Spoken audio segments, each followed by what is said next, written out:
అపోస్తలుడైన పౌలు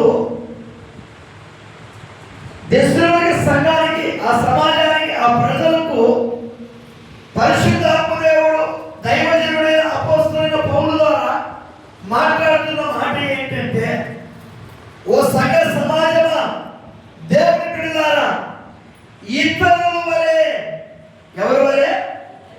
ఇతరుల వలె మనము నిద్రపోకూడదు,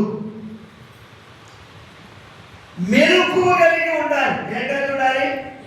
మెలకువ కలిగి ఉండాలి. అంటే రాత్రి పగలు నిద్రపోకుండా ఉండమనే. మానవుడు రాత్రి పగలు నిద్రపోకుండా ఉండే విధానంలో ఉంటే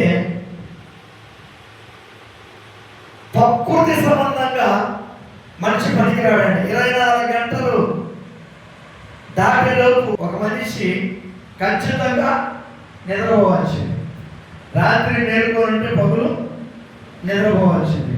పగులు మేలుకోనుంటే రాత్రి పూట సహజంగా అంతా నిద్రపోవాల్సింది. కానీ ఆ సందర్భం చెప్పడం లే. ఇక్కడ మానవులారా, విశ్వాసులారా, క్రైస్తవులారా, మీరు నిద్రపోకుండా ఉండండి అని చెప్పడం లే. నిద్రపోయే సమయంలో నిద్రపోండి, కానీ మీరు ఇతరుల వలె అశ్రద్ధ, అజాగ్రత్త, అవిశ్వాసము, అపనమ్మకము, నిర్లక్ష్యము కలిగి ఉండకండి. క్రైస్తవుడు మెలకువ కలిగి ఉండాలి. దేవునికి స్తోత్రము కలుగునుగాక.